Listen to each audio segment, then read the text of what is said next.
عزیزان محترم، یہ تینوں مہینے جسے ہم رجب، شعبان اور رمضان کے نام سے یاد کرتے ہیں، ان تینوں مہینوں کی عظمت، قدر و منزلت اللہ تبارک و تعالیٰ کے یہاں بہت بڑی ہے، بلند اور بالا ہے۔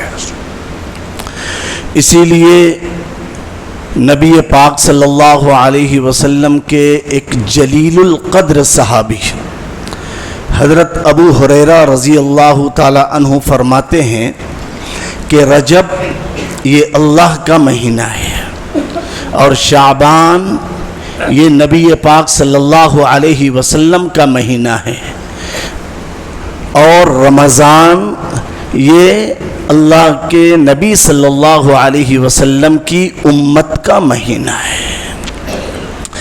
حضرت انس بن مالک رضی اللہ تعالی عنہ ایک اور حدیث نقل فرماتے ہیں کہ جس طریقے سے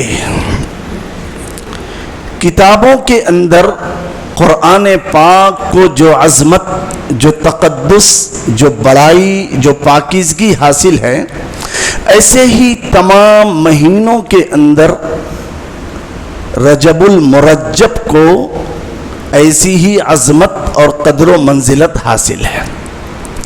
جس طریقے سے نبی پاک صلی اللہ علیہ وسلم کو تمام انبیاء پر فضیلت، اہمیت اور برتری حاصل ہے، ایسے ہی شعبان کو تمام مہینوں پر برتری، فوقیت اور فضیلت حاصل ہے۔ جس طریقے سے اللہ رب العزت کو پوری مخلوق کے اوپر فضیلت حاصل ہے، ایسے ہی ماہ رمضان کو تمام مہینوں پر قدر و منزلت، برتری اور فوقیت حاصل ہے۔ اسی لیے آپ نے سنا ہے، پڑھا ہے کہ جیسے ہی رجب المرجب کا چاند نظر آتا تو ہم سبوں کے پیارے آقا صلی اللہ علیہ وسلم اس دعا کا خصوصی طور پر اہتمام فرماتے تھے کہ اللہم بارک لنا فی رجب و شعبان وبلغنا رمضان۔ اے اللہ، ہمارے لیے آپ صلی اللہ علیہ وسلم نے یہاں پر امت کو چھوڑا نہیں ہے، میرے لیے نہیں کہا ہے، کیا فرمایا ہے؟ اے اللہ ہمارے لیے، بارک لنا، ہم سب کے لیے، فی رجب و شعبان، رجب اور شعبان کے مہینے میں برکت پیدا فرما، ہمیں برکت والا بنا، ہمیں برکت عطا فرما۔ اور ایسا نہ ہو کہ رجب اور شعبان میں تو ہمیں برکتیں مل جائیں، برکتوں سے مالا مال ہو جائیں، اور رمضان کے آنے سے پہلے ہمارا انتقال ہو جائے، ہم اس دنیا سے چلے جائیں۔ تو اللہ کے حبیب صلی اللہ علیہ وسلم نے یہاں یہ فرمایا کہ اللہ، آپ نے اگر رجب اور شعبان میں ہمارے لیے برکتیں مقدر فرمائی ہیں تو اللہ تھوڑا سا کرم اور کر دینا، وبلغنا رمضان، اللہ ہمیں رمضان تک بھی پہنچا دینا، رمضان کی خیر و برکت سے، رمضان کی عظمت سے ہمیں محروم نہ فرمانا، ہمیں رمضان بھی عطا فرمانا۔ اس سے پتہ چلتا ہے کہ پیارے آقا صلی اللہ علیہ وسلم کے نزدیک یہ رجب، شعبان اور رمضان، یہ تینوں مہینے بڑے قدر و منزلت کے ہیں، قدر دانی کے ہیں۔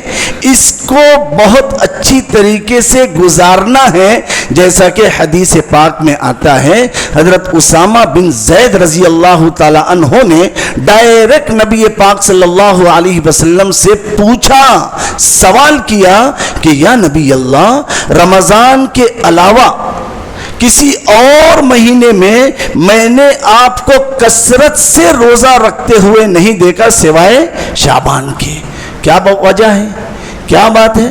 پیارے آقا صلی اللہ علیہ وسلم نے ارشاد فرمایا کہ اس مہینے ماہ شعبان کے اندر ایک رات آتی ہے، اس رات میں تمام بندوں کے اعمال اللہ کی بارگاہ میں پیش کیے جاتے ہیں.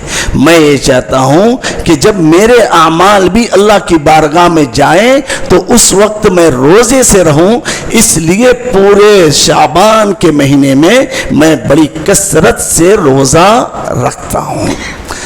اسی طریقے سے نبی پاک صلی اللہ علیہ وسلم کی زوجہ محترمہ ہیں, وہ بھی فرماتی ہیں کہ میں نے پیارے آقا صلی اللہ علیہ وسلم کو متواتر 2 مہینوں تک روزہ رکھتے دیکھا ہے, تو وہ شعبان اور رمضان ہے. اب اس میں اخیر کے 1-2 دن ہم نکال دیں.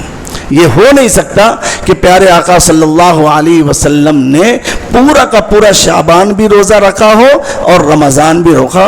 آخر کے 1-2 دن نبی پاک صلی اللہ علیہ وسلم امت کی تعلیم کے لیے, امت کی تربیت کے لیے اور امت کی نصیحت کے لیے آپ صلی اللہ علیہ وسلم نے یقیناً فصل رکھا ہوگا.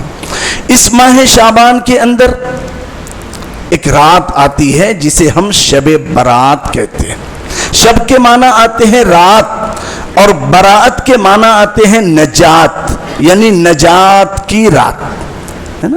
حدیث پاک میں آتا ہے کہ قبیلہ بنو کلب کی بکریوں کے بالوں کی تعداد کے مطابق, کتنی بڑی عجیب بات ہے, قبیلہ بنو کلب کی بکریوں کے بالوں کی تعداد کے بقدر اللہ اتنی کثرت سے اس رات کے اندر لوگوں کو جہنم سے نجات دیتے ہیں, لوگوں کی مغفرت اور بخشش فرماتے ہیں. مگر 6 قسم کے لوگ اللہ بہت تیزی سے لوگوں کو جہنم سے نجات دیتے ہیں, بڑی تیزی سے مغفرت کے پروانے عطا کرتے ہیں, بڑی تیزی سے بخشش کے بہانے ڈھونڈتے ہیں. مگر 6 لوگ یہ محروم رہتے ہیں. اتنی بابرکت رات میں بھی, اتنی مغفرت اور بخشش والی رات میں بھی یہ 6 قسم کے لوگ محروم رہتے ہیں. نمبر 1, اللہ کے ساتھ کسی کو شریک کرنے والا مشرک. یہ اس رات میں بھی اللہ کی مغفرت, بخشش اور جہنم سے بچ نہیں پاتا, محروم رہ جاتا ہے. نمبر 2, کینہ پرور, جس کے سینے کے اندر کینہ بھرا ہے, یہ ایسا, یہ ایسا, وہ ایسا, وہ ایسا, یہ کینے سے اس کا سینہ بھرا ہوا ہے. اللہ اس مقدس رات میں, اس بابرکت رات میں ایسے کی مغفرت اور بخشش نہیں فرما.